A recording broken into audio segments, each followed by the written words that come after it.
One of my favorite stories in the entire Bible is in John chapter 4, where Jesus met a Samaritan woman at Jacob's well. The story begins in verse 4 by saying he had to go through Samaria. Now, when you think of the cultural norms at the time, he really didn't have to go through Samaria. As a matter of fact, he shouldn't have gone through Samaria. The Jews hated the Samaritans, and they even hated the ground of Samaria. They didn't want their feet to walk on it.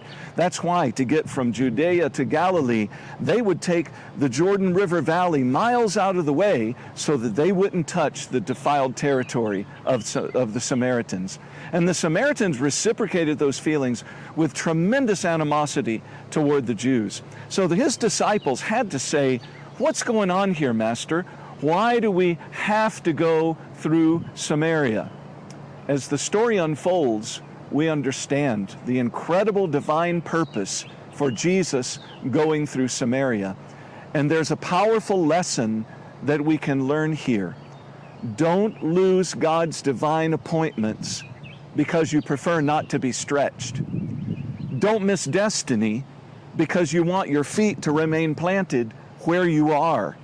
Don't let your comfort zone be an anchor that prevents you from walking into the plans of Almighty God. Toward the end of my book, I talk about what it means to walk with Jesus in these ways. Walking with Jesus down streets and alleyways of neglected urban communities, the dirt paths of oppressed villages and closed nations, and every place in between, I found that Jesus knew the people by name.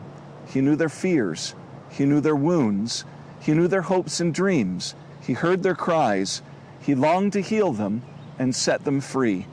He longed for them to know him by name. He just needed someone to be present with his hope, transforming love and grace. Jesus wants us to walk into places where hope departed a long time ago. He wants to walk to the doors of the broken and empty where they are. He longs to be present where there is desperation, hopelessness, and pain. He calls you and I to walk there with him. Sometimes we have to go through Samaria.